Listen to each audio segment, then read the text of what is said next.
So ngayong araw guys, ay tuturuan ko kayo how to edit a Brillante only using CapCut.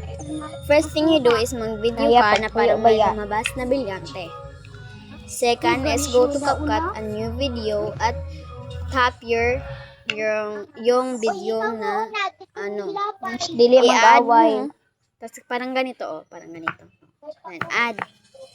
Go to and let's split that, yung parang ino-off na natin yung video. Split. Then, i-delete. Then, pagkatapos, ating i-add overlay. Overlay pala.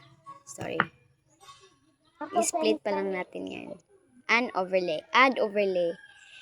At tap mo yun, yung Brillante na parang Brillante. Mada-download mo yan sa TikTok guys. Ika-crop mo lang yan.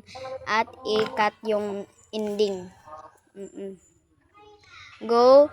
Then, Kaya't upang mapangalagaan Brillante na ito na inang Brillante. Tapos, itap mo lang yon.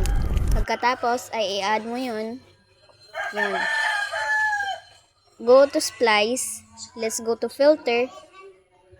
Okay, wait lang. Go to filter, check, then go to yes, that. Okay, so done yan. Padugtong na yan. Yan. Ito.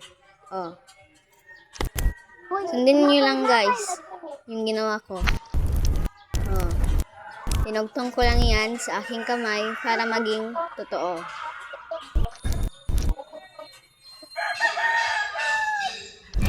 And guys, follow me because I'm new content creator in YouTube. So follow me guys. If you don't follow me, I don't care. Then ikakat mo lang yon yung natira sa yung video mo sa ito. Ipagdugtong mo lang guys yung pag down na ng kamay mo.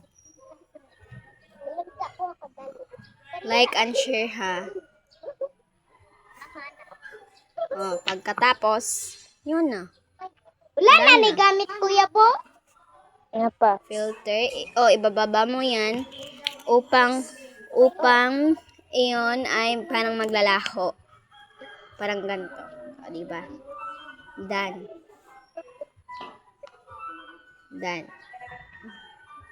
Split. Then delete. Then nandito na at wait a second at matatapos na ang iyong ini-edit.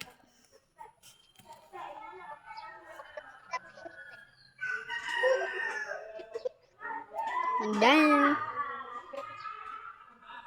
And that's all. Thank you guys for watching my video. Don't forget to subscribe, like, and share. Diba? Follow for more video and thank you for watching. Bye.